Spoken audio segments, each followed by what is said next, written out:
अस्सलामु अलैकुम रहमतुल्लाहि व बरकातुहू।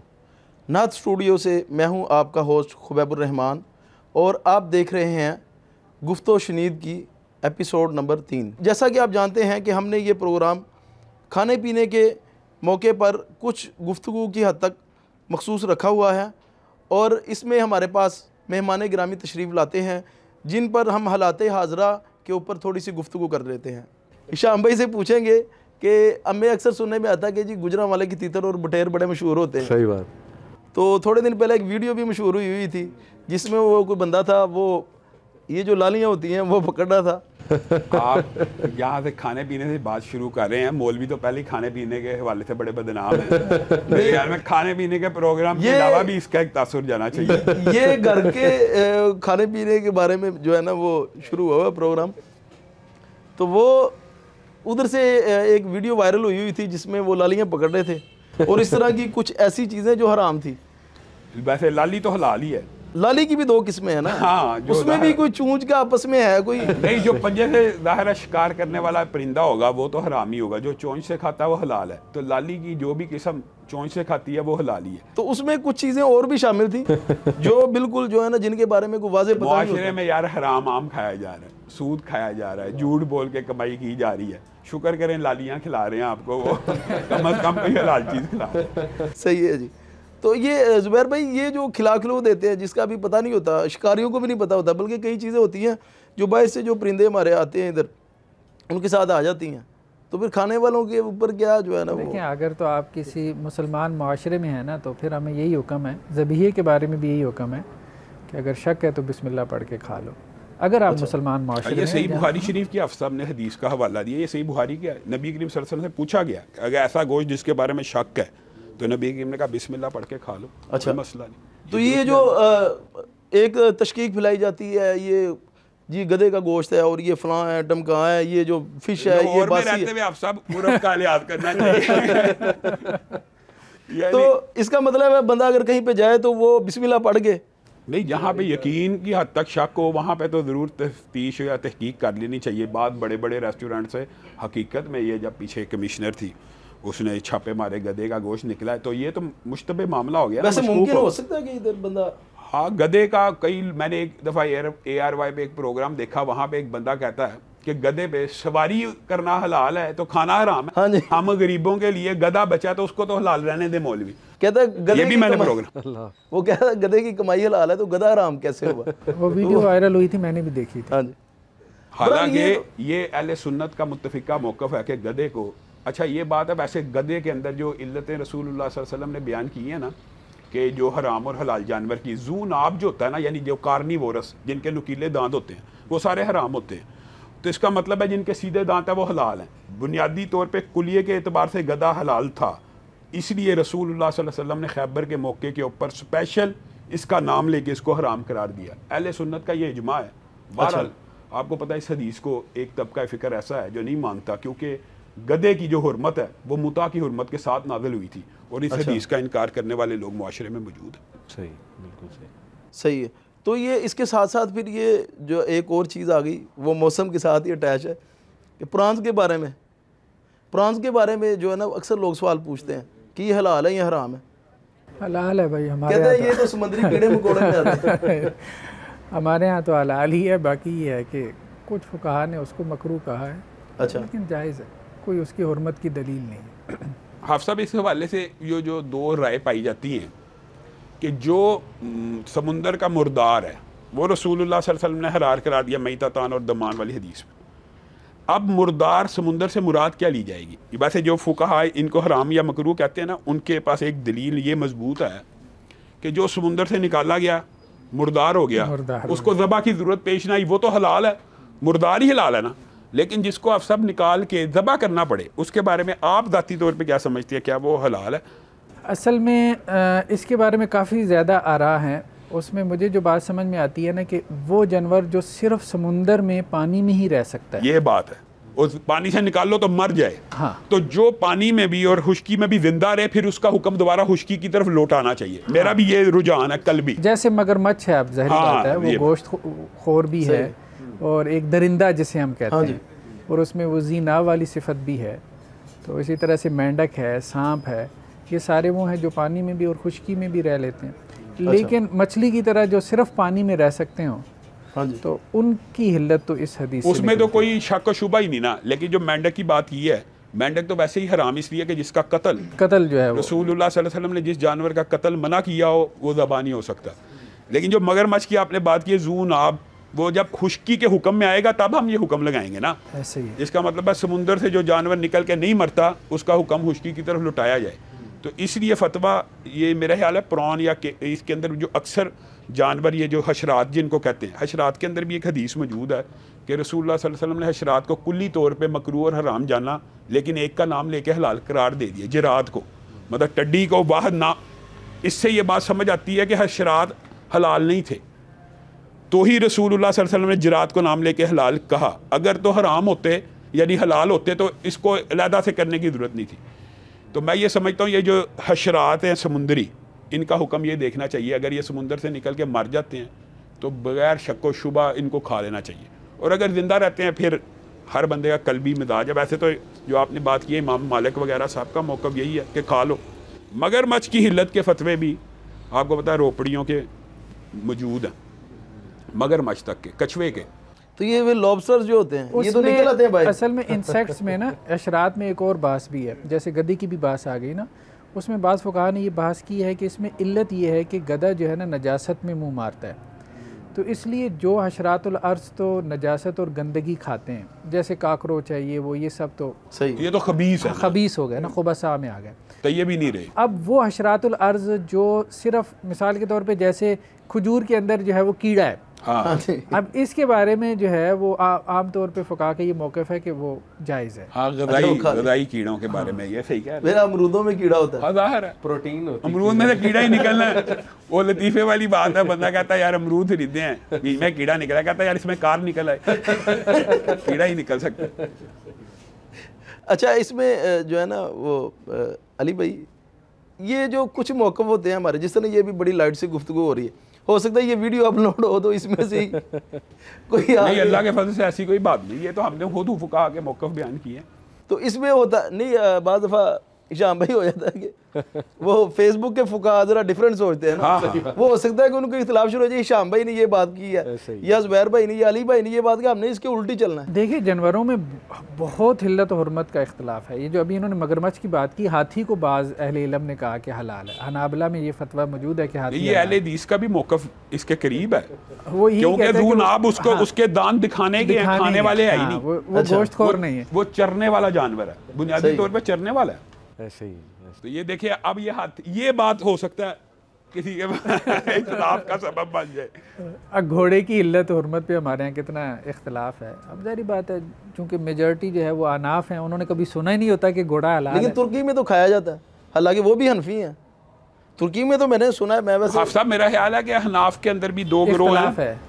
अहनाफ में घोड़े की कुर्बानी के ऊपर तो सारे, यानी कुर्बानी तो हम भी नहीं मानते उसकी, लेकिन हलाल होने के ऊपर एक गिरोह हलाल मानता है। हदीस में मौजूद है साहबा ने घोड़ा खाया, तो वही बात है, ज़ू नाब नहीं है, जो जानवर चरने वाला है वो तो हलाल होने का उसका कुलिया रसूलुल्लाह ने एक ही बताया कि जो ज़ी नाब हैं वो सारे के सारे हराम हो जाएंगे। उसमें भी एक इस्तिस्ना है, लेकिन हर इस्तिस्ना आवाम को बताना ज़रूरी नहीं है।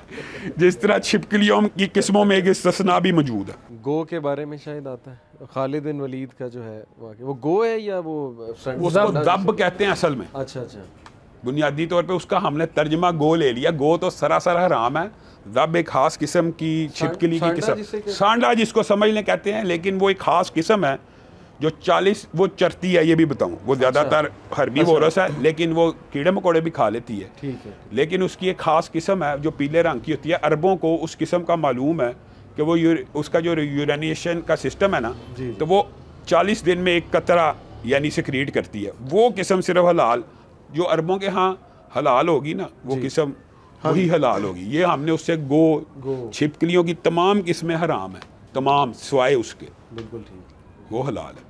इसके बारे में फतवा है बाज़ हनाबला का कि ये हलाल। मैं यही कहा था कि ये हर अवाम को बताने की जरूरत नहीं है। बुनियादी तौर पे कार्निवोरस में जो एक जानवर की इस्तिस्ना है वो ये है, जिसको हम हायना कहते हैं। अब ये देखिए, अरबी उसको ज़िबह करके उसका नाम भी ज़ब और ज़बा का नाम भी मिलता जुलता है सही सही। और वो उसको हलाल समझते हैं। लेकिन बाज़ फुक़हा ने उसको इस वजह से ज़ीनाब वाली हदीस को ना तरजीह देती हुई उसको हराम कहा है। हराम भी कहा कि इस्तिस्ना कैंसिल हो गया, बाद लोग इस हदीस को मनसूख समझते हैं। तो ये इसका मतलब ये जो फ़िकी मसाइल हैं इनमें अगर गुंजाइश हो तो इनमें जो शिद्दत पसंदी वाला रवैया इख्तियार करते हैं। हमने देखा आजकल भी कुछ मामला है जिनके ऊपर बहुत ज़्यादा बहस भाई sorry to cut you, interestingly अभी एक नौजवान ने मुझसे सवाल पूछा गाड़ी में मेरे साथ था कि अली भाई जहाँ उलमा का इख्तलाफ आ जाए तो वहाँ हमें क्या पोजीशन लेनी चाहिए। मैं चाहता हूँ आप दोनों इस पे मुझे भी बताएं ताकि हम भी आगे फिर जवाब दे सकें। जैसे ये निकाब और जो है हिजाब का है मसला, अल्लामा अलबानी जो है वो ज़ाहिर है कहते हैं कि निकाब फ़र्ज़ नहीं है, तो इसमें हमारा क्या रवैया जो है वो होना चाहिए। आप सब आप दें फिर मैं दूँगा। जी देखें, उसमें एक आमी का रवैया तो यही होना चाहिए कि जिस आलम दीन के इल्म पे और उसके अखलास पे और उसके तदय्युन यानी तक़वा पे आपको एतमाद है, यानी उसकी इल्मी सलाहियत और उसकी अखलाकी जो उसके ऊपर आपको एतमाद है, तो आप उसको फॉलो करें, उसकी इत्तिबा करें। आमी के लिए तो यही हुक्म है। तो बाकी जो बंदा जिसने इल्म का इतना दीन का इल्म हासिल कर लिया, जैसे हमारे यहाँ कोई फ़ाजिल दरसी खैर सारे फ़ाजिल दरसी निज़ामी एक जैसे नहीं होते, जैसे सारे मास्टर्स एक जैसे नहीं हैं। जिसने मास्टर्स किया इंग्लिश में तो ज़ाहिर बात है ज़रूरी नहीं उसको अंग्रेज़ी आती हो। इस तरह जिसके पास दरसी निज़ामी की सनद है ज़रूरी नहीं कि वो कॉम्पिटेंट भी हो या हम उसको आलमी दीन कहें भी या टाइटल उसका दें। लेकिन बहरहाल जो आलमी दीन है सही मानों में है, मतलब उसने उस निसाब को अच्छे से पढ़ा है, हज़म किया है, तो वो फिर तरजीह कायम कर सकता है उलमा की आराम में। वो तरजीह कायम कर सकता है। आमी को तो यही करना चाहिए कि जिसके इल्म पे आपको इत्मीनाद है, आप जैसे कुरान ने कहा फसअलू अहल ज़िक्र इन कुंतुम ला तालमून, अगर तुम्हारे इल्म में नहीं है तो अहले ज़िक्र से अहले इल्म से पूछ लिया करो। लेकिन शिद्दत इख्तियार करना। अली भाई इस हवाले से मेरा मौक़िफ़ ये है कि दो आलम दीन आपको जो मसला बयान कर रहे हैं वो ये तो नहीं कह रहे कि मेरी पैरवी करो, वो आपको ये कह रहे हैं कि हमने रसूलुल्लाह की इस हदीस से ये इस्तदलाल किया। दूसरा आलम कहता है मैंने कुरान पाक की इस आयत से ये इस्तदलाल किया। असूली तौर पे शरन भी यही मौक़िफ़ है और यही सहाबा का मनहज है कि जब दो सहाबा का भी इख्तलाफ हुआ, अगर सहाबा का भी इख्तलाफ हुआ तो किसी ने ये नहीं कहा कि दोनों की मान लो, बल्कि ये फैसला किया गया कि किसकी राय हदीस नस और वही के करीब तारा। बिल्कुल सही। आम इंसान का भी हम ये समझते हैं, ये जो ज़ुबैर भाई ने बात की ये भी दुरुस्त है अपनी हद तक। एक आदमी है उसका इल्म ही नहीं, वो दलाइल को परख ही नहीं सकता, वो दलाइल तक पहुंच ही नहीं सकता, तो वो किसी भी आलम को अगर वो समझता कि ये अल्लाह के करीब करने वाला है और वाकई अपने लिल्लाहियत और इखलास से फतवा दे रहा है, उसकी वो बात मान सकता है। लेकिन आम इंसान भी, अब इल्म तो बहुत फैल चुका है, आम इंसान भी ये ज़रूर जज कर सकता है कि इमाम अलबानी ने इसका क्या नस किस बुनियाद के ऊपर ये फतवा दी। सही। तो जब ये बात आ जाए ना तो फिर हमेशा पैरवी किसकी होगी? दलील की। और इसकी दलाइल सहाबा की ज़िंदगी में इतने मुतअद्दद हैं कि आप हैरान रह जाएंगे कि सहाबा आपस में इख्तलाफ करते हैं। सही। और जब भी इख्तलाफ होता है तो किसकी तरफ बात को फेर दिया जाता है? रसूलुल्लाह सल्लल्लाहु अलैहि वसल्लम की हदीस आई है तो किसी सहाबी ने आके ये नहीं कहा कि मैं रसूलुल्लाह सल्लल्लाहु अलैहि वसल्लम की हदीस के बाद भी अपने फतवे के ऊपर कायम रहता हूँ। हज़रत उमर ने बेशुमार, हज़रत उमर की ज़िंदगी में 20 से ज़ायद ऐसे फतवे हैं कि जिनके ऊपर उन्होंने अपनी ज़िंदगी में रुजू किया। किस वजह से? कि रसूलुल्लाह सल्लल्लाहु अलैहि वसल्लम की हदीस पहुँची। हज़रत उमर के दौर में हज़रत उमर ने फतवा दिया अपनी अकल फ़हम व फ़रासत से। जी जी। अब ये देखिए, उन्होंने फतवा दिया कि जो 5 उंगलियाँ ना उनकी जो दियत है रसूलुल्लाह सल्लल्लाहु अलैहि वसल्लम के हाथ कट जाए तो इसकी दियत है 50 ऊँटों की। उन्होंने इस हाथ के कटने की दियत अपनी अकल फहम से तकसीम कर दी। अंगूठे की इतनी दियत होनी चाहिए, अंगूठा मजबूत है, 7 वाली उंगली की इतनी होनी चाहिए, 7 वाली।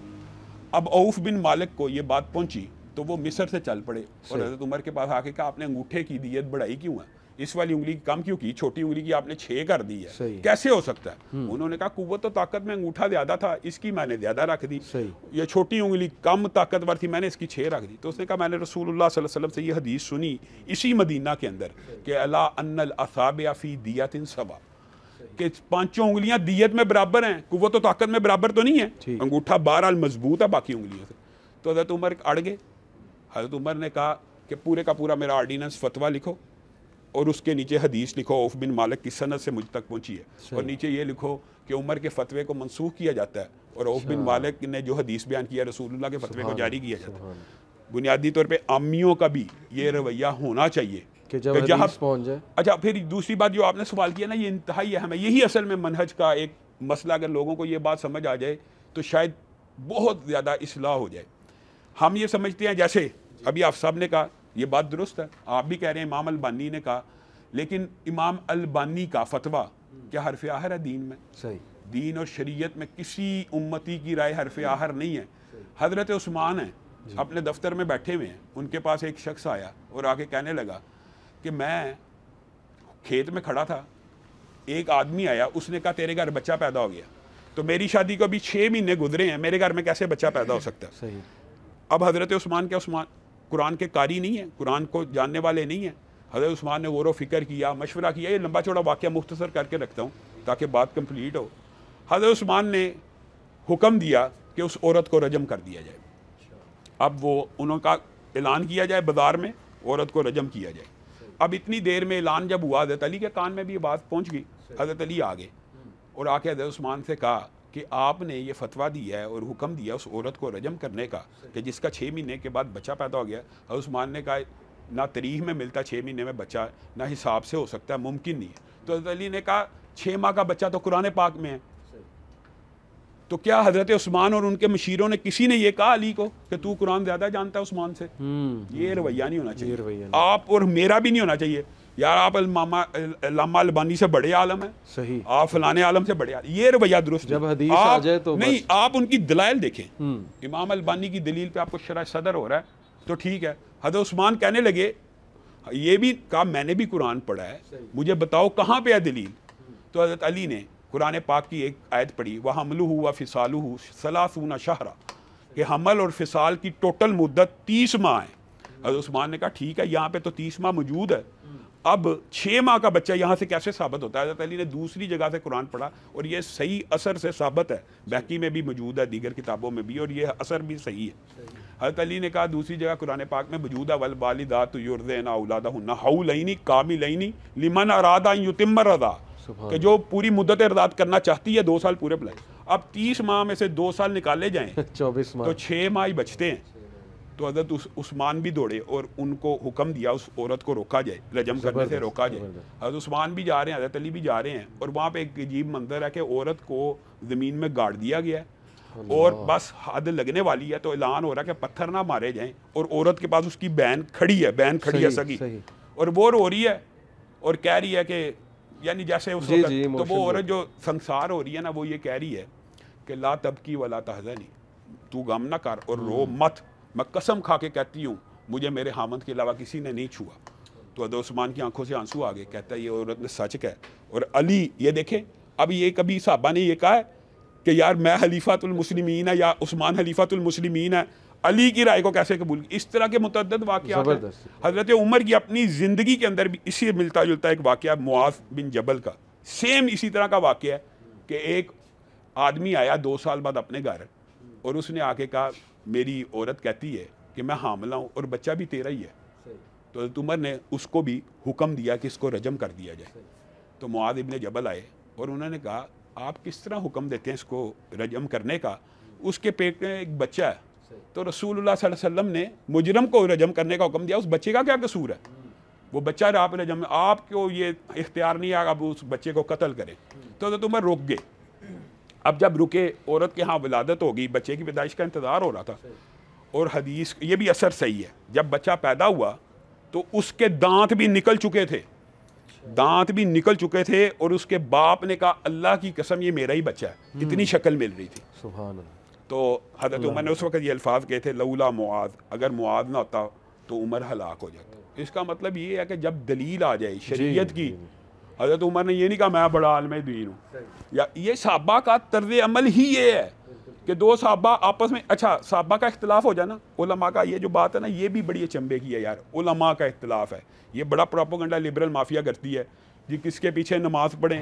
कोई ऐसे पढ़ता है, ओ भाई तू नमाज पढ़, तू जैसे पढ़ना चाहता है पढ़, 5 नमाजों के ऊपर इख्तिलाफ है। सही बात, सही बात, कोई इख्तिलाफ ये नहीं। हमारा नौजवान, अभी यूआस में मेरा लेक्चर था, वहाँ सवाल हुआ कि सेक्टेरियनिज्म बहुत है, तो हम किसको, आप कह रहे हैं दीन की तरफ आ जाओ, दीन की तरफ आ जाओ, तो लेकिन किस दीन कौन की तरफ सा आए? कुरान फॉलो करें, किस दीन की तरफ आए? ये तो बहाना ही है ना, ये एक्सक्यूज और ये प्रोपेगेंडा। मैं आपको एक बात बताता हूँ, ये जो इख्तिलाफ होते हैं ना, जितने जिस तरह के आप कह रहे हैं, इसमें कोई हरज की बात नहीं।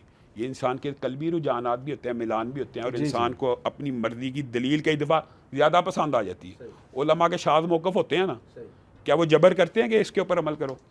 वो तो कहते हैं कि मेरा मौक़िफ़ ये है, लेकिन आपको अगर रसूलुल्लाह सल्लल्लाहु अलैहि वसल्लम की हदीस जो समझ आती है, शरह सदर होता है। आप उलमा के इख्तिलाफ का मतलब ये नहीं है कि फ़िरका वरीयत है या इख्तिलाफ है या फितना है। बिल्कुल, ये लोगों के दिमाग से बात निकालने की ज़रूरत है। अगर दीन के ऊपर उनको लाना है तो उनको ये बात कहने की ज़रूरत है। बेहतरीन। तो ये तो मुख्तलिफ प्रोफेशन के लोगों में भी इख्तलाफ तो पाया जाता है, चाहे डॉक्टर हों, चाहे इंजीनियर्स हों, साइंटिस्ट कम्युनिज्म हों। में कितना स्कूल्स ऑफ थॉट्स हैं, कैपिटलिज्म में इतना बिल्कुल ऐसे इख्तिलाफ है। ही। अब इल्हाद में भी आपस में सबसे ज़्यादा तो मेरा ख्याल है इल्हाद में जो है ना वो फ़र्क है। ऐसे ही है। तो ये इल्हाद की जो बात है ना खुबैब भाई, बुनियादी तौर पे इल्हाद और मज़ाहिब का टकराव है। इस बारे में तो अगर आप ये समझे ना कि मुसलमानों का ईसाइयों से इख्तिलाफ है या मुसलमानों का यहूदियों से इख्तिलाफ है, जो ईसाई मजहबी है या जो यहूदी मजहबी है वो भी इल्हाद के खिलाफ है। हाँ जी, बिल्कुल। ये भी एक अलग ही कंसेप्ट है कि मुसलमान यहूदियों के खिलाफ हैं जी, मुसलमान। अच्छा जुबैर भाई, अभी आपने वो जिक्र किया कि उनको जो भी उलमाए दीन अच्छे लगते हैं या जिनसे वो मुतमईन हैं उनसे वो पूछ लें। अभी मैं 2-3 दिन पहले मेरी इरशादुल्लाह कसरी साहब से मुलाकात हुई थी, तो उनसे हमने कहा कि इन एक दो मामलात पे अपनी राय दें। तो ज़ाहिर आप बड़े उलमाए किराम में से हैं और बुज़ुर्ग उलमाए किराम में से हैं, तो लोग आपकी राय का एहतराम करेंगे। तो वो कहते हैं यार हमें कोई बुज़ुर्ग समझे तो फिर है ना। तो कहते हैं यार जिसको कोई एक बंदा कहता है ना एक नए मौक़े पे हो तो उसको हमारा मौक़ा पेश किया जाता है, तो कहता है यार असी कड़ा असरी साहब दा कलमा पढ़िया। तो ये तो बहुत ज़्यादा ये भी आ रहा होता है। फिर उन्होंने एक और चीज़ का कहा, नहीं ये बात एक मेरे ख़्याल में इन्होंने अहम की है। मुझे भी ज़ाती ज़िंदगी में ऐसे बहुत से तजर्बात हुए कि अगर कोई इख्तलाफ रख दो ना, जैसे अहले हदीस उलमा में बाज़ मसाइल में इख्तलाफ होता है कि जी मुदरिके रुकू की रकत हो गई कि नहीं हुई, आपने मतलब खड़े होके वो कौमा में हाथ बांधने हैं नहीं बांधने हैं, आपने वितर जो है ना कुनूत के अंदर हाथ उठाने हैं नहीं उठाने हैं, रुकू से पहले पढ़नी है बाद में, उंगली एक दफ़ा उठानी है बार बार उठानी है। तो इसी तरह मुदरिके रुकू की एक जो उसमें जो इख्तलाफ है, तो एक भाई से बात हो रही थी तो मैंने उन्हें कहा कि शेख बिन बाज़ का मौक़िफ़ है कि मुदरिके रुकू की रकत हो जाती है। शेख बिन बाज़ कौन होता है? ये मेरे ख्याल में रवैया नहीं होना चाहिए। ये रवैया नहीं होना चाहिए। जिन लोगों ने अपनी ज़िंदगियाँ किताब व सुन्नत के मनहज के लिए वक्फ़ की हैं, अब देखें ना बाज़ औक़ात तो इब्न तैमिया को भी लगा जाते हैं कुछ लोग कि इब्न तैमिया कौन होता है। तो कहने का मकसद ये है कि बड़े उलमा से जुबैर भाई शख्सियत को तो टारगेट करना नहीं चाहिए, दलील के ऊपर गौर करना चाहिए कि इब्न बात की दलील क्या है। अब जो आपने ये जो इख्तिलाफ बयान किया ये बड़ा लंबा चौड़ा इख्तिलाफ है, और ये जो कई और ये मैं आपको बताऊँ अहले हदीसों में हकीकत में कोई लोग ये समझते हैं कि रकत रुकू में पालो तो रकत मिल जाती है, और कई लोग ये समझते हैं कि रुकू को पाओगे तो रकत का सवाब मिलता है, फातिहा के बगैर रकत नहीं होनी। दोनों के दलाइल का मुतालिया करें। यहाँ पे तो दलाइल का मुतालिया हो सकता है ना, दलाइल का मुतालिया करें जिस तरफ जैसे दिल मुतमईन, लेकिन उसमें दूसरे को तान ना करे, दूसरे आलमी किसी भी शख्सियत को ये जो आपने पॉइंट किया ना वो कौन होता है, ये तो रवैया बहुत ज्यादा काबिल मुजम्मत है, इसकी मुजम्मत करनी चाहिए। तान वाली चीज़ आजकल बड़ी सोशल मीडिया पे जो है वो पता नहीं लोग भूल चुके हैं, अल्लाह को जवाब देना है उन्होंने।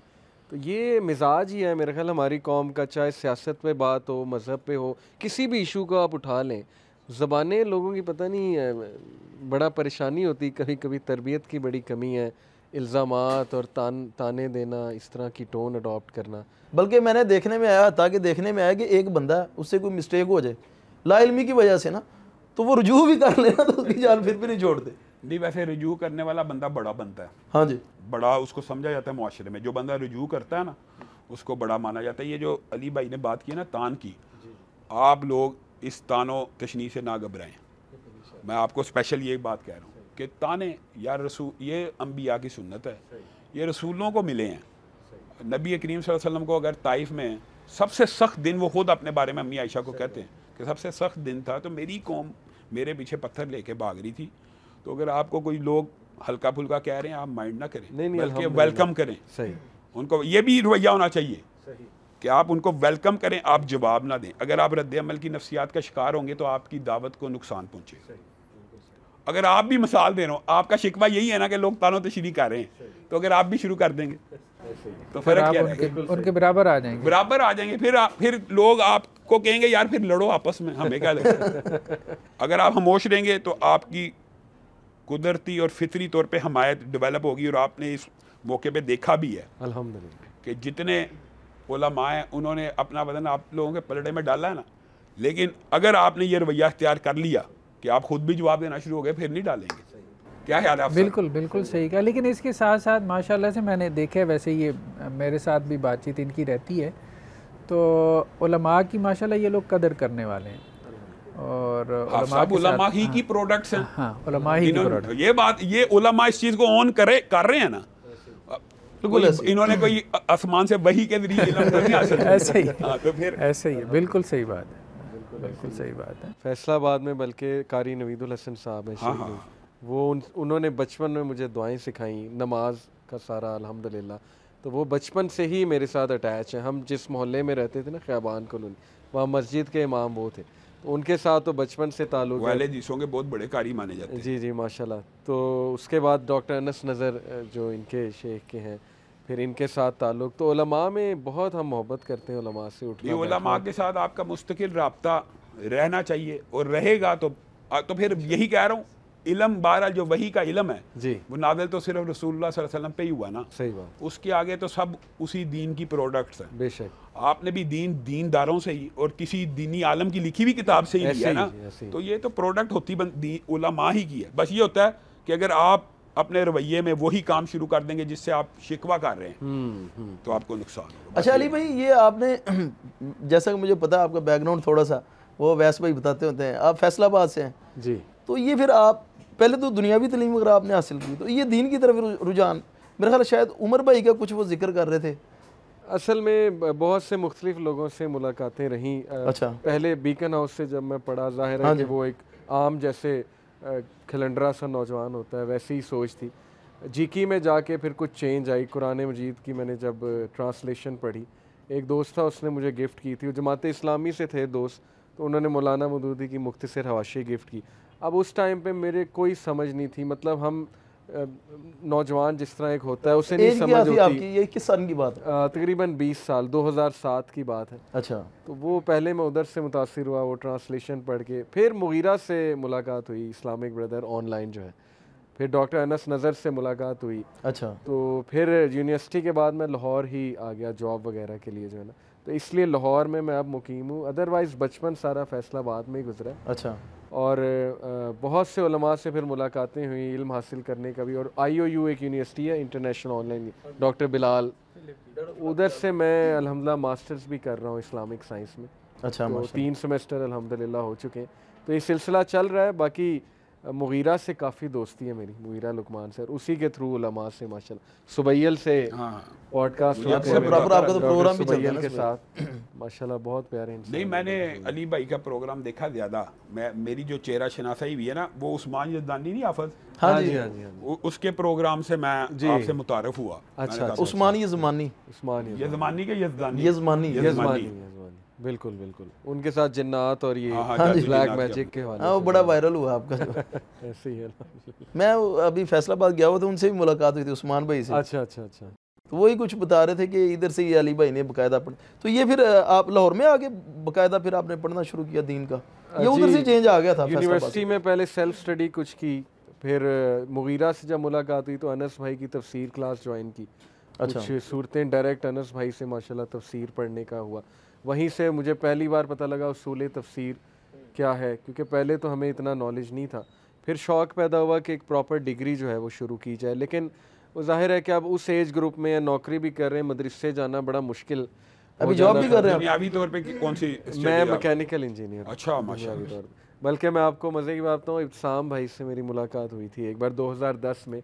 तो मैंने उनसे मशवरा लिया था कि मैं किस तरह तालीम हासिल करूं, मैं मदीना यूनिवर्सिटी जाना चाहता हूं, तो आप रिकमेंड कर दें। उन्होंने मुझे बड़ा अच्छा मशवरा दिया कि आप जैसे भाइयों की ज़रूरत ना इंडस्ट्री में भी है और ये यूनिवर्सिटीज़ में है, तो आप दाई बने, प्लस आप ऑनलाइन कुछ जो है वो इंशाल्लाह करें। और उलमा भाई खुद भी मैकेनिकल इंजीनियर हैं। हाँ जी, हाँ जी।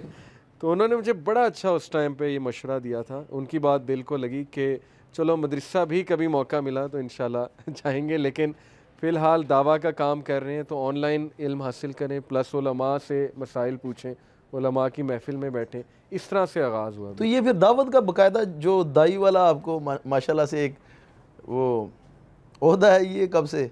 ये 2013 में पहली मेरी स्पीच हुई, अल्हम्दुलिल्लाह बहुत अच्छी गई। यूथ क्लब में ही के लाइक यूथ क्लब में पहली अच्छा। स्पीच 2013 में दी। अच्छा फिर वो हम बाहर से स्पीकर्स बुलाते थे, अगर आप लोगों ने गौर किया, अदनान राशिद को, अदनान रशीद, हमजा जॉर्डसिस को वो हम बुलाते थे। तो इसी तरह हाँ, मुझे याद आ गया। जी जी बिल अदनान रशीद को हम लाए थे, तभी इब्साम भाई इब्साम से, भाई, शेख हाँ, इब्साम मुझे से याद तभी मुलाकात हुई थी। तो उनको देख देख के शौक पैदा हुआ। फिर नौजवानों ने हमें बड़ा वेलकम किया जब हमने ज़ाहिर है दीन की बात शुरू की। वो रिलेट कर पाए हमारे साथ कि यार ये हमारे ही जैसे दिखते हैं। आम तौर पे ये भी मैं आपको बात बताऊं, ये बड़ा मसला रिलेट करने का जो आपने बात की है ना जी, कई लोग उलमा से और मौलवियों से इसलिए रिलेट नहीं कर पाते, कहते हैं यार आप बड़ा सख्त होएगा, हाँ जी, अदा मिजाज। आप लोगों से ये आपने दुरुस्त कह के रिलेशन बड़ा आसान हो गया, रिलेट उन्होंने कर लिया अपने। उन्होंने कहा यूनिवर्सिटी के पढ़े हुए हैं, हमारी तरह ही दिख रहे हैं। तो अल्हम्दुलिल्लाह उससे हमें इंकरेजमेंट मिली। अनस भाई ने बहुत मेंटोरिंग की है, बहुत ज़्यादा, अच्छा, सबसे ज़्यादा अनस भाई तो ने। अनस भाई तो एक कोर्स वगैरह भी करवाते हैं 2 साल 4 साल, तो वो तो बड़ा इजी है आप लोगों के लिए। वो हमारे कुछ लोग कर रहे हैं। हाँ, कुछ लोग वैसे मेरे पास भी आ रहे हैं। हाँ, आप साहब आप भी करवा रहे हैं ना? हाँ, मैं भी आपके करवा- पास तो राजा साहब भी आ रहे थे ना पिछले दिन जब हमारी उनसे मुलाकात हुई। आप साहब आपका कोर्स कितने साल का है? मेरा अभी तकरीबन 2.5 से 3 साल हाँ, तो ये यार कोर्स होने चाहिए। डेफिनेटली ये तो बल्कि सबको ही होने चाहिए। बल्कि वो राजा साहब ने मतलब बताया कि उन्होंने वहाँ बहुत इस्तिफादा किया प्रोफेसर डॉक्टर फजल इलाही साहब से। हाँ जी, बहुत ज़्यादा डॉक्टर साहब उनसे प्यार करते हैं। बहुत ज़्यादा, बल्कि वो कहते थे कि मैं बाज़ औक़ात तो यहाँ इस्लामाबाद से मरी उनका दरस होता था तो वहाँ पहुँचा होता था सिर्फ दरस अटेंड करने का। डॉक्टर साहब से, हम्माद से, सज्जाद से, उनके बेटों के साथ भी उसका बड़ा अच्छा इंटरेक्शन है। ऐसे ही ऐसे ही तो उलमा से रहता है हमारा ताल्लुक। मैं आपको एक बात बताऊँ, लेकिन अवाम को ये मैसेज भी जाना चाहिए कि उलमा कोई मुंह में नहीं डाल लेते। मुझे ना कई दफ़ा नमाजी आते हैं ना जुम्मे के बाद, तो कई दफ़ा मैं कहता हूँ यार मिल के नहीं आप गए, कहता लामा साहब तो ना हाथ मिलाते कम ना शुरू। ये कोई बात है करने वाली? कोई बात ही नहीं है ये करने वाली। सही। यानी ये अजीब बात है ना। सही बात। ये अल्लाह ताला ने वैसे उलमा का शायद रोब रखा हुआ है। अब शेख शादुल गसरी साहब हैं या मुफ्ती अब्दुस्तार हमाद साहब हैं, जी। अब जो डॉक्टर फजले की बात की है, ये हकीकत है, ये भी फैक्ट है। मैं खुद भी, यानी उनके सामने इंसान ज़ाहिर है मुअद्दब होकर ही बैठा। हाँ जी, लेकिन मुअद्दब होने का ये मतलब नहीं कि आपने उनसे इल्म भी नहीं लेना। बिल्कुल ठीक, लेना चाहिए, लेना चाहिए। अब ये देखिए राजा दौला की इन्होंने बात की है ना, डॉक्टर फजल इलाही साहब का भी बारे में भी ये मशहूर है, बड़े सख्त हैं और वो उनसे लोग हाथ कपकपाते हैं, उनसे सलाम लेते हुए। अब ये देखें राजा साहब जाते हैं तो क्या डॉक्टर साहब उनको वेलकम नहीं करते, या मिलते नहीं है, या बात नहीं करते, या दीन, एक बंदा दीन का मुतलाशी है, दीन की तलब वाला है। सही। अच्छा, इसमें ना मैं समझता हूँ कि कुछ लोगों के रवैये की वजह से ना सारे उलमाए किराम के ऊपर ही लोग जो है ना वो हरफ आ जाता है कई मर्तबा। मैं हमारा आपसे 12-13 साल का तल्लक, तो हम तो गपशप सही बड़ी अच्छी बड़ा ज़बरदस्त, और इब्साम भाई से भी बड़ी अच्छी हमारी, यानी कि जिस तरह आपस में हम बैठे हुए हैं या एक दोस्त बैठे होते हैं आपस में गपशप होती है। और ज़्यादातर जितने भी उलमाए किराम है, बल्कि जिनको बहुत लोग करख्त भी समझ रहे होते हैं, वो भी अंदर से बड़े नरम होते हैं। ऐसे ही। अभी मैं इरशादुल्लाह कसरी साहब से मिलने गया, हाफिज शरीफ साहब से मिला, तो बड़े नरम मिजाज, तो बड़ा पहले मेरे ऊपर बड़ा प्रेशर था जो बॉडी लैंग्वेज से ही पता चल रहा था, लेकिन वो उनके साथ बात करने का बड़ा मज़ा आया। सही। वो बात को जो है ना सुनते थे, बड़ी देर सुनते रहते थे, फिर बोलते थे। एक दफ़ा ऐसा उन्होंने बात काटी तो उन्होंने कहा जी माजरत के साथ मैं आपकी बात काटूँ, ये चीज़ हमारे अंदर मौजूद नहीं है। हम कई दफ़ा क्रॉस क्वेश्चनिंग कर जाते हैं, कमी पेशी कर जाते हैं। ताकि जिन लोग इन्होंने बात किया ना, कुछ लोगों का मुआशरे में ऐसे फेस है कि करख्त समझे जाते हैं, हाँ जी। हकीकत में वो भी नहीं होते। अब्दुल्ला नासिर हमानी साहब हो गए, हाँ जी। अब लोगों को ये समझते हैं कि शायद ये बड़े सख्त हैं। सही। आप उनके पास बैठेंगे आपको समझ आ जाएगी ये सिर्फ मशहूर ही बात है। हाफिज अब्दुल गफ्फार रहमान साहब हाँ जी, 10 साल वहाँ पे हमारे लारेंस रोड में रहे हैं, सही। उनके बारे में भी ये मशहूर है कि यार बड़े करख्त हैं, कोई तलही नहीं। बल्कि मैं आपको मज़े की बात बताऊँ, यूथ क्लब बना ही इसलिए था कि यंगस्टर्स में और उलमा में जो ब्रिज है ना, हाँ जी, उसको यूथ क्लब फिल करे। ये वन ऑफ द हमारा मिशन था। और अभी भी जहाँ मैं स्पीच देता हूँ, मेरे कई क्लिप्स मौजूद हैं, मैं हल यही देता हूँ कि इल्म की तरफ आओ, उलमा से जुड़ो। मेरा एक बहुत मशहूर क्लिप माशा हुआ, उसमें मैंने यही बात की कि उलमा हम दाइज़ हैं, हम मोटिवेशन देते हैं, हमारे बाद अब आपने उलमा से इंशाल्लाह जुड़ना है, क्योंकि इल्म आपको वहाँ जाके ये क्लियर है, बहुत क्लियर मौक़िफ़ है। आप एक इमरजेंसी रिस्पांस के तौर पे काम कर रहे हैं माशाल्लाह। लोग मोहब्बत करते हैं माशाल्लाह, बात सुनते हैं, तो इंशाल्लाह ये बात भी वो समझेंगे, सुनेंगे। यूथ को हमने कनेक्ट करना है इंशाल्लाह, उलमा की तरफ ही लेकर आना। अली भाई, जब आप जाते हैं, जाहिर है ये वो यूनिवर्सिटीज़ हैं जिनके बारे में हमारे उलमाए किराम बड़े जो है ना वो होते हैं, फ़िक्रमंद होते हैं कि इनमें जो है इल्हाद फैल रहा है और बड़े खुराफात हैं, फितने हैं बहुत ज़्यादा, तो इनमें जब आप जाते हैं दावत दीन के लिए तो आपको क्या रिस्पॉन्स मिलता है आगे से? खुबैब भाई रिस्पॉन्स तो बहुत ओवरवेलमिंग, बहुत अच्छा होता है। मैं अभी बीकन हाउस नेशनल यूनिवर्सिटी गया, वहाँ पे आपको पता है ऑडियंस टोटली मुख्तलिफ है, लेकिन इवन उनका रिस्पॉन्स बहुत अच्छा था, क्योंकि जब वो रिलेट करते हैं ना, मैंने पहले बात की, वो जीकी सुने कि जीकी के पढ़े में मैकेनिकल इंजीनियर हैं, तो वो रिलेट कर जाते हैं उससे। उसके बाद लेकिन मैंने कन्फ्यूजन का शिकार बहुत देखा है यूथ को ना। एक चीज़ का बड़ा प्रोपेगेंडा किया गया जी कि फ़िरका वारियत बहुत है, फ़िरका वारियत, अब वो बेचारे इससे भागते हैं। दूसरा ना, उनके सामने ये इमेज बनी हुई है कि यार इस्लाम में आने का मतलब, मुझे लिटरली एक स्टूडेंट ने कहा कि सर मुझे लगता है इस्लाम में आने का मतलब मैं मर जाऊँ यानी मैं कुछ करूँ ही ना, मेरी कोई सोशल लाइफ मतलब मेरा कुछ भी नहीं बचेगा। तो वो शायद इम्प्रेशन पता नहीं कैसे चला गया है, उस इम्प्रेशन को मेरे ख्याल ख़त्म करने की ज़रूरत है और कनेक्शन बिल्ड करने की ज़रूरत है, उनकी कन्फ्यूजन्स दूर करने की ज़रूरत है सेक्टेरियनिज़म के हवाले से, और उन्हें सोर्सेज बतानी चाहिए। आज सोर्सेज नहीं पता उन्हें, वो किसी को भी सुन लेते हैं, उन्हें ना ये समझ नहीं है कि किसको सुनना है, किसको नहीं सुनना है, किससे इल्म हासिल करना है, किससे नहीं। इस पे मेरा ख्याल बहुत प्रोग्राम एक हिकमत वाले अंदाज से होने चाहिए। इसमें ना एक और चीज़ है जो मैंने नोट किया है कि जो उलमाए किराम उनके लिए थोड़ी सी नरमी पैदा करते हैं, उनका झुकाव उस तरफ हो जाता है। अच्छा, कई दफ़ा ऐसा होता है, जैसे आपने पहले कहा कि दीन ने आसानियाँ भी दी हुई हैं, अगर आप नहीं लेना चाहते तो ना लो। कुछ आसानियाँ दीन ने दी हुई हैं, अगर कोई आलम दीन उनको वो आसानियाँ दे देता है तो उसके खिलाफ भी शुरू हो जाते हैं। हाँ जी, ये असल बात जो अली भाई ने की है ना कि फ़िरका वरीयत का एक जो प्रोपोगंडा है वो बहुत ज़्यादा है, बहुत ज़्यादा। इसका तोड़ करने की ज़रूरत है और इसको किस तरह निगेट करना चाहिए ये भी बड़ा ज़रूरी है कि हम इनको भी पता हो और उलमा को भी। मिसाल दे रहा हूँ, फ़िरका वरीयत है, मानते हैं, अगर मिसाल दे रहा आप उनका मौक़िफ़ मान लें, फ़िरका वरीयत से बाला भी कुछ चीज़ें हैं। क्या मैं आपको एक फैक्ट बता रहा हूँ, तीनों फ़िरके देवबंदी, बरेलवी, अहले हदीस, क्या इनमें से किसी फ़िरके में शराब हलाल है? नहीं। हम आप जिस कम्युनिटी को एड्रेस कर रहे हैं, हाँ जी, वहाँ पे जो असूल या ज़वाबित ये एड्रेस कर रहे हैं उनमें कोई इख्तलाफ नहीं है, बिल्कुल ऐसी है। फहाशी के ऊपर कोई इख्तलाफ नहीं है, सब देवबंदी, बरेलवी, अहले हदीस, कोई बल्कि दूसरे फाशी का मज़ाहब कायल है, सही बात, कोई बराहनगी का कायल है, सही कोई यानी इख्तलात का कायल है, कोई सूद का कायल है, कोई रिश्वत का, चोरी का, डाके का। बुनियादी तौर पे जो मुआशरती मामलात होते हैं ना अली भाई, 90% से ज़ायद मुआशरती मामलात में मज़ाहब का भी इत्तेफाक होता है, मज़ाहब का भी, ऐसे ही कुछ फ़िरकों का ऐसे ही, यानी कोई फ़िरका आपको सूद के हक में, हीले वगैरह जो हैं वो एक अलग बात की बहस है, सूद के हक में नहीं नजर आएगा, चोरी के, रिश्वत के, झूठ के, फराड के, गीबत के, तोहमत के। सही बात, आपने तो ये एड्रेस करना है। जी हाँ, ये मेरा ख्याल है कि लिबरलिज्म ने एक नरेटिव डेवलप किया है कि बच्चे इस्लाम की तरफ राग़िब ना हो, घबराएं कि यार इनमें बड़ी फ़िरका वरीयत है। क्या फ़िरका वरीयत है? और पूरी की पूरी फ़िरका वरीयत कहाँ पे आके डालते हैं, जो पहले मैंने कहा नमाज के अंदर। यार ये तो एक दूसरे के पीछे नमाज नहीं पढ़ते, अल्लाह का तरीका। मैं आपको एक बात बताता हूँ, अकीदे और इबादत की अदायगी के तरीक़ों में फ़िरकों में इख्तलाफ है, इसको हम ऑन करते हैं और करना चाहिए, और अवाम को ये झूठ नहीं बोलना चाहिए। अकीदे और इबादत की अदायगी में इख्तलाफ है, लेकिन 90% से ज़ायद मामलात में इत्तफाक है। मसलन तीनों मसालक चाहते हैं कि मुल्क में इस्लाम का नफाज हो, तीनों मसालक चाहते हैं कि इस्लामी हदूद हों, तीनों मसालक चाहते हैं कि शरई सज़ाएँ हों। जी, नाफज हो रही हैं? सही नहीं ना हो रही। सही, इसका मतलब है कि हकीकत में हम जमहूरी भी नहीं है, नाम हमने लिबरलिज्म या जमहूरियत का रखा हुआ है। हम अवाम के सेंटिमेंट्स को असल में वो भी नहीं लागू करना चाहते जी, हम खुद 2% लोगों की सोच फिक्र इस मुल्क में मुसल्लत करना चाहते हैं। ये लिबरलिज्म का जो फ़लसफ़ा है ना इल्हाद का, ये बुनियादी तौर पे फासिस्ट है कि मैं अपनी 2% की फिक्र मुसल्लत करूँगा। जी जी जी जी जी, हम चारों बैठे हैं, हम चारों चाहते हैं ना मुल्क में निज़ाम सलात हो, ऐसे ही नमाज हो तो शटर डाउन हो जाए, चाहते हैं। ये इसका मतलब है हमारी जमहूरी फिक्र एक है।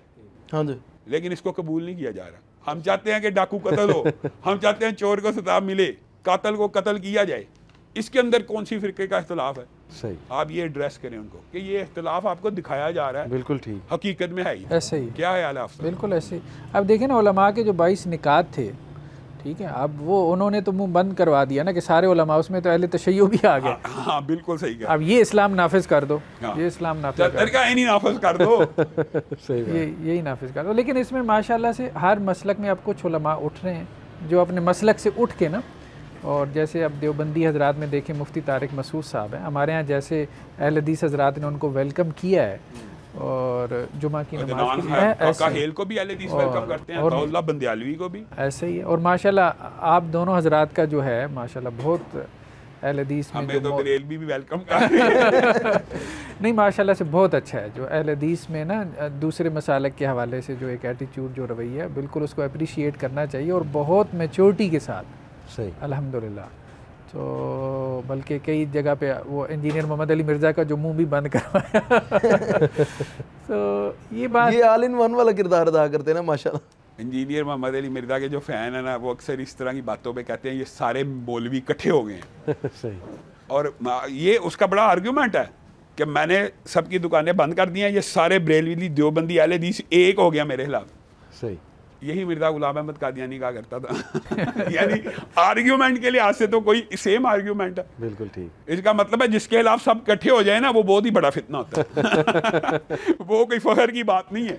एक वैसे कल मैंने एक वीडियो डाली हॉरोस्कोप पे, ये लोग कहते हैं ना मैं सेगिटेरियस हूँ, कैप्रिकॉर्न हूँ, टॉरस हूँ, तो उसके नीचे भी वावेला मच गया। मतलब मैंने हदीस हालांकि कोट की नौजवानों को, मेरे कुछ साथी हैं उन्होंने लगाई हुई थी कि मैं सेगिटेरियस हूँ ये वो।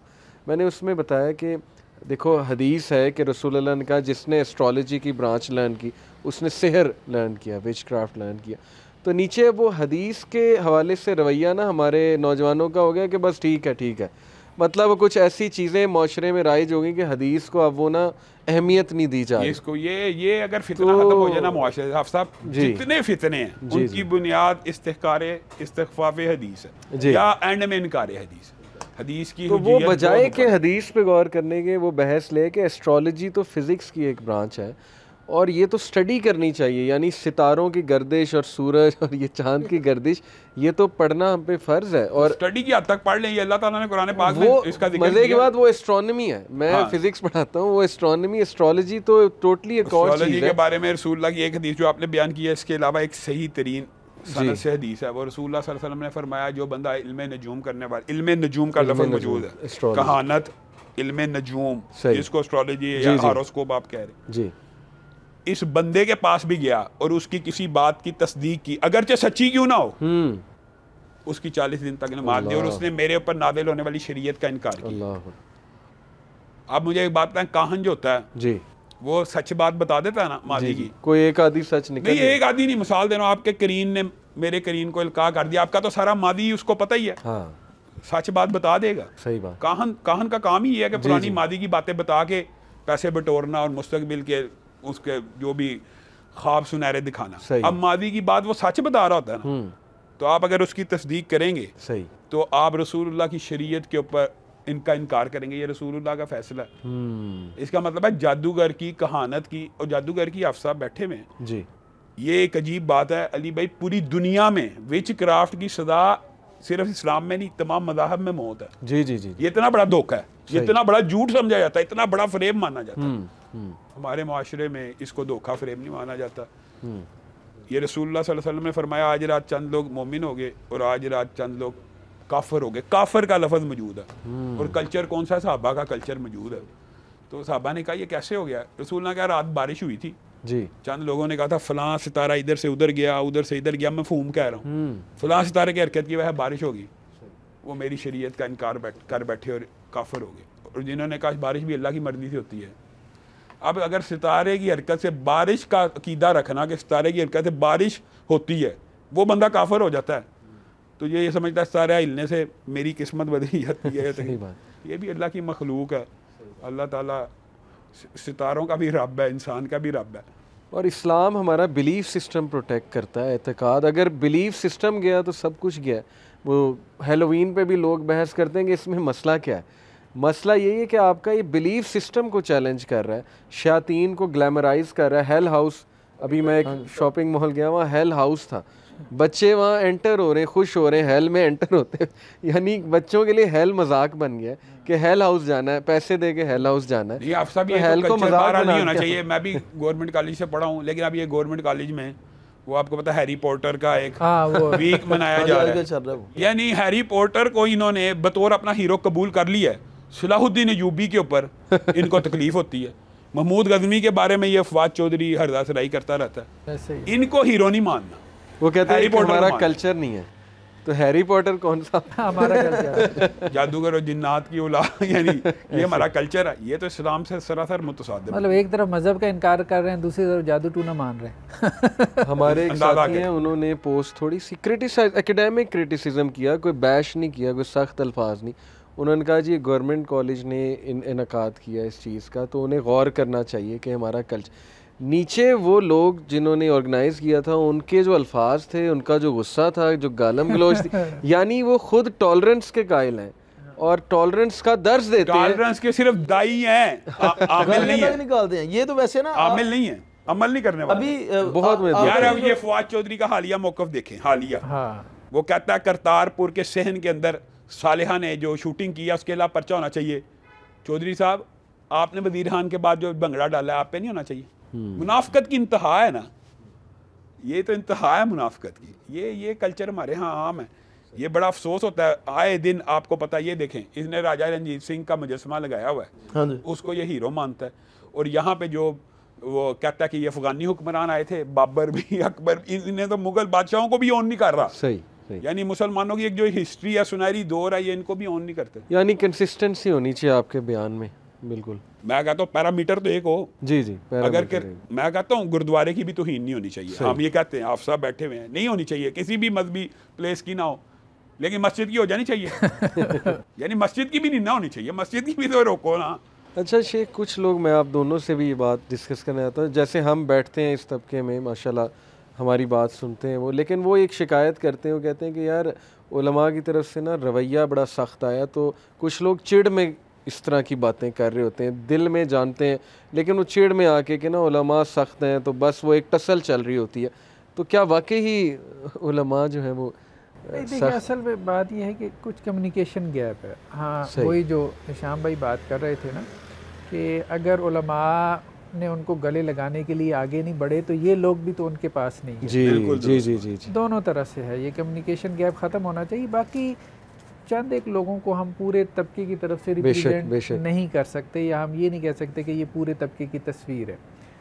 तो मैं, बल्कि हमारी मिसाल है, मैं जब दीन में नहीं था, मुझे तो हर आलिम ने गले लगाया, मुझे तो आज तक किसी ने नहीं कहा ये क्या पहन के तो ये देखिए आपका अपना प्रैक्टिकल। अभी तो आपका दिफा करने वाले भी सारे उलमा और तुलबा और ये सारे टोटल ज़्यादातर। अल्हम्दुलिल्लाह माशाल्लाह। लेकिन बाकी एक बात ज़रूर है, देखें उलमा से ये बात ठीक है कि इस्लाह लेते रहें। सही।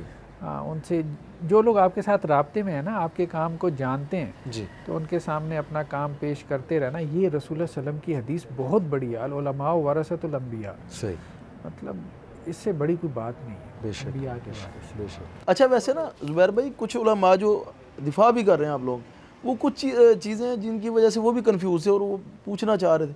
वो ये थे, जैसे अभी इनकी एक वीडियो आई थी वो प्रोमो, तो उसमें नॉन इंस्ट्रूमेंटल म्यूज़िक था। हमें तो पता था कि वो वोकल्स होती हैं जो मुंह से और उसके बाद इफेक्ट्स वगैरह यूज़ करके, ऑडियो इफेक्ट्स तो इस्तेमाल की जाती हैं। तो उनके बारे में ना वो ज़्यादातर लोग तो समझ रहे थे ये म्यूज़िक है, और इन्होंने म्यूज़िक को हलाल करार दे दिया। फिर जिनको कुछ को बताया गया तो वो भी समझ रहे थे कि यार ये मुशाबत तो उसी की है। तो इस बारे में आपका क्या ख्याल है वैसे? या वैसे अली भाई, ये मैं खुद कंफ्यूज हूँ, क्योंकि ज़ाहिर है हमारा भी स्टूडियो है, हम भी कभी यूज़ कर लेते हैं, पीछे इंट्रो में हम भी ये यूज़ कर रहे हैं। तो इस पॉइंट ऑफ व्यू से मैं जानना चाह रहा था, ज़ाहिर है आप तो हमारे सीनियर्स हैं और हम आपसे बड़ी चीज़ें सीखते हैं। असल में हमारे जो मीडिया मैनेजर अली अतशाम, वो डिस्कस करते रहते हैं उलमा से। अच्छा, तो मेरा ख्याल उन्होंने डिस्कस डेफिनेटली किया होगा आलिम दीन से। तो वो असल में म्यूज़िक नहीं है, बिल्कुल भी म्यूज़िक नहीं है। उमर ईसा एक बड़े अच्छे नशीद आर्टिस्ट हैं, आप कह लें, उनकी बड़ी कुर्बानी है उमर ईसा की। वो म्यूज़िक छोड़ के आए इस तरफ, बहुत हाई लेवल सिंगर थे वो। उनको ऑफ़र्स थी यूके की कंपनी से कि आओ पैसा कमाओ हमारा, उसने म्यूज़िक छोड़ा, इस तरफ आया। अब वो बड़ी अच्छे तर्ज में नशीद वगैरह मॉडर्न अंदाज में पढ़ते हैं। तो यूथ को आपको पता है ज़रा इस तरह का अट्रैक्ट करती है ये चीज़। तो जिस लेवल पे अल्हम्दुलिल्लाह हम चाहते हैं हम काम करें, जैसे हमारी इसके पीछे नीयत यही है जी कि वो अगर हॉलीवुड से मात दे रहे हैं ना, हमें यूथ को पकड़ें, तो हम भी इस लेवल पे वीडियोस बनाएं और उसमें दीन का पैगाम दें, दीन का बोलबाला करें। तो उस हवाले से मेरे ख्याल उन्होंने आलिम से मशवरा किया ही होगा जिसकी वजह से वो नशीद इस्तेमाल की। उसमें म्यूज़िक बिल्कुल नहीं है, बिल्कुल, लेकिन वो कुछ ऐसा लगता है कि जैसे वो रैप है, इस्लामिक रैप है। तो वो बेहतर मेरे ख्याल शेख ही हाँ जी ज़ुबैर भाई इस पे इधर इस पे रोशनी रोशनी डालें थोड़ी सी। असल में देखिए बात यह है कि मुख्तलिफ़ क्लासेस हैं जो मुझे समझ में आती है, बाकी शाम भाई भी बाद में तबसरा करेंगे। मुख्तलिफ़ क्लासेस हैं हमारे ना सोसाइटी में, तो हर क्लास के मसाइल एक जैसे नहीं हैं। और अब अगर मजहबी क्लास की बात करें तो उसके एतबार से तो ये बहुत बड़ी बात है वहाँ तो अभी हम जो बात कर रहे थे बगैर टोपी के बैठना भी बहुत बड़ी बात है। बल्कि ये पिछली वीडियो में वो किसी ने कहा भी है कि टोपी पहन लेते तो असर ज़्यादा होता। हाँ, हर तबके के अपने मसाइल हैं, तो लेकिन ये है कि जिस तबके में ये काम कर रहे हैं ना, जिसे हम यूनिवर्सिटी या ग्रेजुएट्स कहते हैं, तो उनको दीन की तरफ अट्रैक्ट करने के लिए ये चीज़ें बतौर मीडियम इस्तेमाल कर लेना, इसके बारे में दो आरा हो सकती हैं। तो मेरे ख़्याल में कोई हरज नहीं है, मेरी अपनी ज़ाती राय तो ये है, उस तबके के एतबार से कोई हरज नहीं है कि वो दीन से अट्रैक्ट हो जाएं। देखिए फिर ये भी एक बात है कि वो आपके उस हुजूम में आ गए, आके कोई दीन की बात सुन के चले गए। अब उनमें से कुछ चंद एक ऐसे होंगे कि जिनको आपने कहीं उलमा के साथ मुताल्लिक़ कर दिया, बाद में अब देखिए जुनैद जमशेद बड़ी हमारे पास मिसालें हैं, ठीक है, कि जी किस तरह से ये लोग जो है वो दीन की तरफ आए और बाद में उन्होंने उस सब कुछ को छोड़ दिया। तो इस चीज़ को बतौर मीडियम इस्तेमाल करने की किस हद तक इजाज़त है, तो मेरे ख़्याल में उसमें एक से ज़्यादा आरा की कम से कम गुंजाइश देनी चाहिए। बाकी आपकी राय जो है वो जो भी हो, आप कहें जी हम इस तरह से कर रहे हैं, कोई इस तरह से दीन का काम कर रहा है, कोई इस तरह से कर रहा है, मनाहिज तो मुख्तलिफ हो सकते हैं दीन के काम करने के।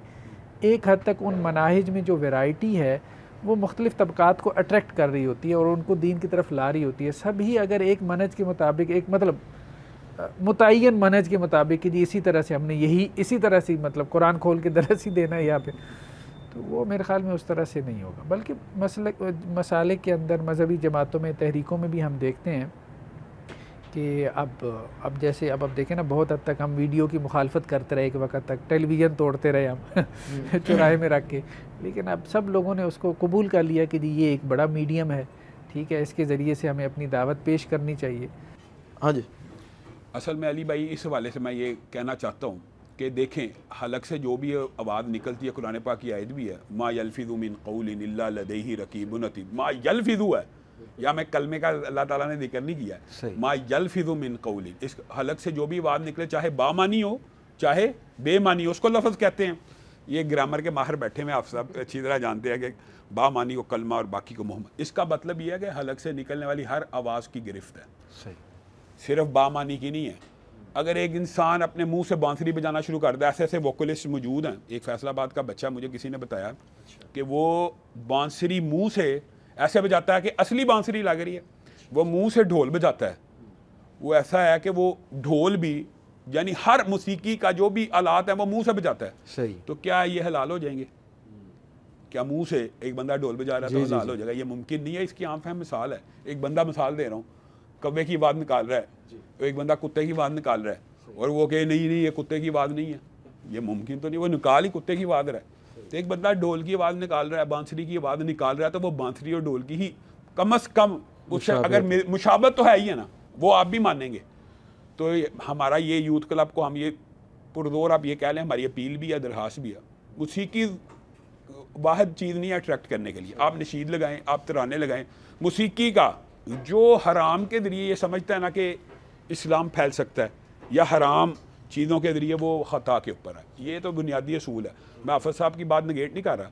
टीवी जितने भी आलात हैं, जितने भी मीडियम्स हैं, जब तक वो शरी हदूदों की यूद में रहेंगे जायज़ है। यही टीवी हाफ़िज़ साहब भी मानते हैं, मैं भी मानते हैं, इसके ऊपर आप कुरान सुन रहे हैं, आलम की तकरीर सुन रहे हैं, जायज़ है। इसी टीवी के ऊपर आप डांस सुनना शुरू कर देंगे तो हाफ़िज़ साहब भी हराम कहेंगे, जायज़ तो नहीं कह देंगे। तो बुनियादी तौर पे ये मीडियम्स और आलात जो है ना, ये तब तक ही हलाल रहते हैं जब तक शरी हदूदों की यूद में हो। और अगर आप इसको मौसीकी ये समझे कि वोकलिस्ट ने, ठीक है, वो वोकलिस्ट को चाहिए चिड़िया की आवाज़ निकाल ले, मैं कह रहा हूँ नशीद कर ले, कोई और इस तरह की चीज़ें हैं जो बिल्कुल मौसीकी के आलात से नहीं मैच करती। ये 4-5 आलात हैं, इस तरह की आवाज़ों से इज्तनाब हर सूरत करना चाहिए। जैसे हमिंग कर लेते हैं वो, बिल्कुल बिल्कुल बिल्कुल उसका जवाब है। अल्हम्दुलिल्लाह यूथ क्लब के भाइयों की एक अच्छी बात, मैं चूँकि ख़ुद हिस्सा हूँ, कि वो अल्लाह से डरने वाले और बात समझते हैं इंशाल्लाह। तो ये ज़रूर पैगाम इंशाल्लाह आपका मैं दूंगा, ज़रूर दूंगा। और आइंदा, और हमारी नीयत भी इस्लाह की है, तनकीद नहीं है। बिल्कुल सही, ये हमारी नीयत ये है कि इस्लाह की है, इस्लाह होनी चाहिए। उससे ये होता है, मैं ये चाहता हूँ कि कम अज़ कम उलमा का तबका आपसे नाराज़ ना हो। सही, खुदा ना ऐसा ना हो कि इस तरह की वीडियो उलमा बड़े के पास चले जाएं तो वो कि यार ये क्या है, ये बात। अच्छा, वैसे जो इस तरह की इस्लाह है ये तो उलमा को ही करनी चाहिए ना। हाँ, और उलमा को ही इस बारे में एड्रेस करना चाहिए इनको, कि आम आवाम का भी जिसका जो दिल करे वो करता रहे और तनकीद भी करता रहे, तो इस बारे में भी थोड़ा सा। तो वैसे इनका साथ दे रही है इस टाइम। नहीं उलमाए किराम ज़्यादा दे रहे हैं। हाँ नहीं, उसमें इस्लाम में दो चीज़ें हैं। अब अगर हम उलमा की तरफ से बात करें ना, तो उलमा को चाहिए कि थोड़ा सा पहले अप्रिशिएट करें, मतलब थपकी दे के आप किसी की इस्लाह करेंगे ना तो वो एक्सेप्ट करता है। लेकिन अगर आप सिर्फ उसको तनकीद करेंगे शुरू कर देंगे फिर क्या इस्लाह नहीं, फिर अगला सुनता नहीं है। तो इनको इंशाल्लाह से पहले यही चाहिए हमें, आप लोगों की थपकी चाहिए इंशाल्लाह से खुले दिल से। ये आप वैसे ये करेंगे जो जिस तरह की ये वोकल्स यूज़ कर रहे हैं, एक मैं नाम नहीं लेना चाह रहा, एक और काफ़ी बड़ा चैनल है तरानों के हवाले से ना, नशीद के हवाले से, उर्दू नशीद, अच्छा वो यूज़ कर रहे हैं इसी तरह की वोकल्स थोड़ी, यानी कि वो दफ, लेकिन वो हमिंग है, दफ भी है उसमें। चलो दफ के ऊपर तो इख्तिलाफ हो गया ना। हाँ। दफ तो चंद म्यूजिकल इंस्ट्रूमेंट्स में जिसका उलमा का जवाज का फतवा मौजूद है ना। अच्छा वो यूज़ हो सकती है। जो चीज़ जायज़ है, पत्तों की सरसराहट की बात है या चिड़ियों का चहचहाना है, इसमें कौन सा हराम है? अच्छा, इसमें अगर दफ को भी डिफरेंट फ्रीक्वेंसीज पे करें आप, तो उसमें भी आवाज़ चेंज हो जाती है। ढोल से मुशाबत नहीं होनी चाहिए, बस बात ही है। अच्छा, बाकी ठीक है, चलती रहे। मुशाबहत का मसला नहीं, ये अहम बात हिशाम भाई ने की है कि जिन आलात मौसीकी को मतलब नस में हराम करार दे दिया गया, ठीक, तो जब आप उनको मुंह से भी आवाज़ उनकी निकाल रहे हैं तो वो अहम आयत है, मा यल्फिज़ु मिन क़ौलिन इल्ला बिल्कुल सही है। मेरे ज़हन में पहले ही आयत नहीं थी, लेकिन आज एक अच्छा इजाफा हो गया अल्हम्दुलिल्लाह। यानी कि कॉपी भी करना और फिर उसको नहीं करनी चाहिए, बनावट नहीं होनी चाहिए, बिल्कुल नहीं होनी चाहिए। जैसे आजकल बीट बॉक्सिंग भी आ रही है, उसमें भी वो मुशाबहत ही होती है म्यूजिकल इंस्ट्रूमेंट्स की, नहीं करनी चाहिए। हाँ, आपको तो पता है बीट बॉक्सिंग में तो सेम टू सेम निकल आती है ना आवाज़, बल्कि बंदा जज नहीं, म्यूजिशियन भी जज नहीं कर सकता। बल्कि ये जब आप साहब ने बात की है तो नसूस सामने आना शुरू होती है। कुरान पाक में एक आयत सीटी के बारे में यार जी, यानी तालियां और सीटियां बजाने को भी अल्लाह ताला ने बुरा जाना है, हत्ता के जरस को, जो ऊंट के गले में घंटी है, सही, वो मतलब कहने का मतलब है जो चीज़ें जब अलाद जिनका नाम लेके रसूलुल्लाह ने मना किया उनकी नकल भी नहीं करनी चाहिए बहुत हद तक। बाकी जो कुछ मर्जी करें, सही, जो मर्जी करें, बिल्कुल ठीक है, इंशाल्लाह ज़रूर, जज़ाकल्लाह जी। ठीक है जी, ये थे आज के हमारे कुछ आपस में गपशप के मनाजर, और इंशाल्लाह ताला नेक्स्ट एपिसोड में हम किसी और मेहमान के इंतखाब करेंगे। उम्मीद करते हैं मेहमान साहब को पहले मेन्यू आज का बता दें ताकि वो आज का मेन्यू है जी फिश है, तो उसके साथ साथ बारबेक्यू का इंतज़ाम किया हुआ, फिश भी बारबेक्यू में ही है, साथ देसी मुर्ग पका हुआ है, माशाल्लाह, तो ज़बरदस्त। इंशाल्लाह नेक्स्ट एपिसोड में नेक्स्ट वो जो कोई मेन्यू, अगला कोई मेन्यू भी डिफरेंट ही रखेंगे, कोशिश करेंगे, तो फिर लोग आना बंद हो जाएंगे, मेन्यू यही रखना। अब आपने देसी मुर्गे का नाम ले लिया और वैसे भी तीतर बटेर का नाम भी आ गया। वैसे भी वो एक भाई थे, तो वो कमेंट सेक्शन में ना उन्होंने कमेंट किया कि नाहद वो दावत के साथ साथ ना मेन्यू में बहुत ज़्यादा मशहूर है, फिश में बहुत ज़्यादा मशहूर हो रहा है। तो बहरहाल जी ये काविश है हमारी एक, कि लोग दीन की तरफ आए हैं और कुछ मसाइल हैं जो हम हल्के फुल्के अंदाज में लोगों तक एड्रेस करें। नहीं, आप लोग बड़ा अच्छा लोगों से फ़ायदा उठाएं। मेरे लिए बड़ी ऑनर है शयूख के साथ मैं आपने बुलाया है, मुझे बहुत बहुत शुक्रिया, बड़ी खुशी हुई आप आए हैं, आप बिजी थे, आप सबको दावत देते हैं, मोहब्बत करते हैं, मुझे आपका मिशन विजन बहुत पसंद आया, तो इंशाल्लाह मैं भी आता रहूँगा। तो हिशाम भाई ये माशाल्लाह तशरीफ़ लाए, उन्होंने बड़ी हौसला अफजाई की है, हमेशा से ये हमारी सरपरस्ती करते हैं, और हमें कोई भी चीज़ पूछनी हो तो, बल्कि मैं आपको भी कहूँगा कोई भी मसला हो तो इनसे खुले डुले अंदाज में, जिस तरह ज़ुबैर भाई से डिस्कस, ज़ुबैर भाई भी माशाल्लाह कोई भी मसला हो तो बड़े अच्छे तरीके से। अच्छा, वैसे उलमाए किराम में ये भी एक थोड़ी सी चीज़ जो गिला है ना, जो लोग उलमा से खाइफ होते हैं उनको एक गिला होता है। अभी मैं थोड़े दिन पहले एक जगह बैठा था, तो एक लड़का था, वो मुझे कह रहा था यार हम उलमाए किराम से पूछते हैं तो वो जो है ना बताते नहीं है सही। तो जो ये यूथ के जिस तरह आप लोग हैं या कुछ और भी जो ब्रदर्स काम कर रहे हैं, ब्रदर ही कह सकते हैं ना उनको, तो वो ब्रदर्स नहीं कहना चाहिए, अच्छा, ब्रदर्स को एक बतौर फितना डील किया जा रहा है हिंदुस्तान, अच्छा नाम की तरफ से, या दाइयाँ जो काम कर रहे हैं माशाल्लाह अच्छे लेवल पे, तो कहते हैं वो जी हमें बड़े अच्छे तरीके से हमें टाइम देते हैं, हमारी बात को सुनते हैं, हमें काउंसलिंग करते हैं उसकी। खुबैब भाई ये मसाइल उलमा के पता क्यों हैं? एक आलम दीन जो जय्यद आलम दीन है ना, उसको एक दिन में मेरा ख्याल है 1000 से ज़ायद लोग सवाल पूछ लेते हैं, हर एक को वो जवाब नहीं दे सकता। बिल्कुल ये मसले हैं, ये मसाइल हैं, ये कुछ मसाइल हैं, फिर और ये फैक्ट है, उनके लिए उलमा यार मुतअद्दिद हैं, एक ही आलम की तरफ तो पूरे पाकिस्तान को नहीं लगाना ना, हाँ जी। या चंद उलमा की तरफ नहीं लगाना। उनके हलकों में, उनके मुआशरे में जो उनके करीब तरीन आलम है वो उनसे फ़ैज़ याब भी होते हैं, उनके पीछे अच्छा मुझे एक बात बताएं, ऐसी कौन सी क्लास है जो इतनी आसानी से अवेलेबल हो? पाकिस्तान में लाहौर में हज़ारों मस्जिदें हैं, हर मस्जिद में एक बंदा जुमा पढ़ा रहा है और हर बंदे के पास उसकी रसाई है। अच्छा, कौन सी और क्लास है? वो जवाब दे भी रहे होते हैं हर जुमे में 3-4। अच्छा, ये भी एक इल्ज़ाम ही है, मैंने अब तक इससे बात ही पूछनी चाहिए ना, एक उसमें भी बात हो सकती। बहरहाल उसमें एक ये भी चीज़ मैं है, यही कहता हूँ कि मैंने जो वैसे बड़े उनको उलमा है ना, वो इसलिए उन बच्चों को ये सोचना चाहिए कि अगर आप हर फतवा ही मुफ्ती अब्दुल हमाद साहब से या इरशादुल्ला कसरी साहब को डायरेक्ट मैसेज करके लेना चाहेंगे तो ये मिलना मुमकिन। मैंने तो वैसे अपना उनको जो जवाब दिया था, आपको बताता हूँ ना, मैं कुरान जब पढ़ रहा था, मैं डॉक्टर अनस को, डॉक्टर हमाद लखवी को कॉल करता था, वो उठाते थे, जवाब देते थे, टाइम देते थे। अनस भाई ने, हाफिज़ ज़ुबैर साहब शेख को मैं जब वॉइस मैसेज किया, हमें रिप्लाई आया। तो ये कुछ ज़ाहिर है मिसकंसेप्शंस भी हैं, ऐसी बात नहीं है, उलमा बिल्कुल टाइम भी देते हैं, हेल्प भी करते हैं। तो बाकी जैसे इन्होंने कहा बिजी इंसान होता है, तो फिर फितरी बात है, आप ना इतना एक्सपेक्ट करो। इस तरह तो डॉक्टर से भी पूछे 1-2 दफ़ा आप कॉल करें ज़रा। ठीक है जी, हम मेरा ख्याल है इजाज़त लेते हैं। अस्सलाम वालेकुम रहमतुल्लाहि व बरकातहू, क्योंकि हमारे जो मुंतज़िमीन है वो खाना शुरू कर बैठे हुए हैं। अस्सलाम वालेकुम रहमतुल्लाहि व बरकातहू।